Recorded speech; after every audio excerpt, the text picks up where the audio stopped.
Si tout ce que la Bible renferme sur le sujet des êtres surnaturels mauvais pouvait être traité dans ce livre, la plupart des lecteurs découvriraient que la révélation de Satan, de son activité, de ses principautés et ses puissances dépasse infiniment ce qu'ils avaient réalisé. De la Genèse à l'Apocalypse, nous voyons à l'œuvre Satan comme menteur. Il entraîne la race humaine toujours plus loin de Dieu, dans le péché et l'erreur, jusqu'à ce qu'enfin la mesure déborde, que le comble de la méchanceté soit atteint, et que tous les résultats de la tentation et de la chute au jardin d'Éden soient manifestés selon que la chose nous est révélée au livre de l'Apocalypse. Dans la Genèse, nous trouvons le sein précis du jardin. Nous voyons le premier couple innocent, il ignore le danger, et la présence d'êtres spirituels mauvais dans le monde invisible.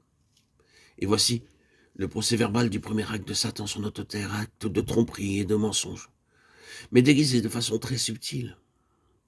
Nous voyons l'ennemi spéculer, faire appel aux désirs les plus élevés, les plus purs d'une créature innocente, et revêtir le but de ruine qu'il poursuit d'un bien apparent, rapprocher la créature du Créateur.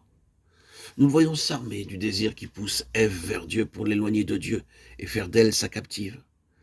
Nous le voyons enfin se servir du bien pour amener le mal, et suggérer le mal comme moyen d'obtenir un bien supposé. Pris au piège qui lui est dressé, croître dans la connaissance et devenir semblable à Dieu. Ève est aveuglée. Elle est séduite, 1 Timothée 11, 14. Nous voyons donc par là que bonté et pureté ne garantissent pas l'enfant de Dieu contre les ruses de l'ennemi. Pour séduire le monde et l'Église, pour les induire en erreur, le diable agit toujours à couvert. Il se part généralement de quelqu'un ou de quelque chose qui a la prétention de rapprocher de Dieu et du bien. Voyez ce qu'il dit à Ève, vous serez comme des dieux. Mais il se garde de lui dire, et comme des démons. Les anges et les hommes ne connurent le mal que lorsqu'ils furent tombés dans le mal, dans l'état de péché. Satan se garde de l'expliquer à Ève lorsqu'il ajoute, vous connaîtrez le bien et le mal. Son véritable but, le but qu'il poursuit en séduisant Ève, c'est de l'amener à désobéir à Dieu. Mais celui qu'il lui propose, c'est d'être comme Dieu.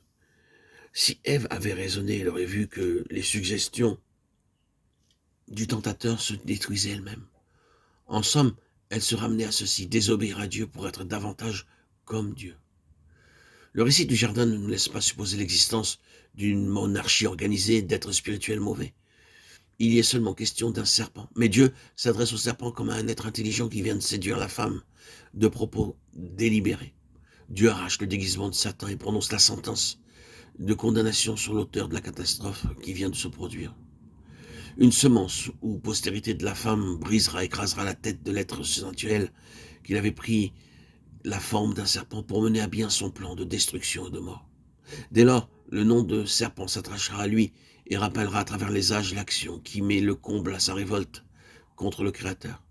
La tentation et la séduction de la femme au jardin d'Éden qui entraînent la destruction et la ruine de la race humaine. Satan triomphe, mais Dieu domine. La victime devient le moyen dont Dieu se servira pour la venue d'un conquérant, d'un vainqueur qui détruira les œuvres du diable et nettoiera les cieux et la terre de toute trace de sa présence et de son action. Le serpent est maudit, et en réalité sa victime est bénie, puisqu'elle devient l'instrument dont Dieu se servira pour donner à l'humanité perdue un sauveur qui triomphera du diable et de sa postérité. Grâce à la postérité promise, une nouvelle race s'élèvera qui sera l'ennemi du serpent et de sa postérité jusqu'à la fin des temps. À cause de cette inimitié mise par Dieu entre elle et la postérité du serpent. Depuis l'histoire des siècles et l'histoire de la guerre qui se poursuit entre l'une et l'autre, la sainte postérité de la femme, Christ, et ses rachetés, et celle du diable, guerre qui se poursuivra jusqu'à la fin des temps, jusqu'à ce que le diable soit enfin jeté dans les temps de feu.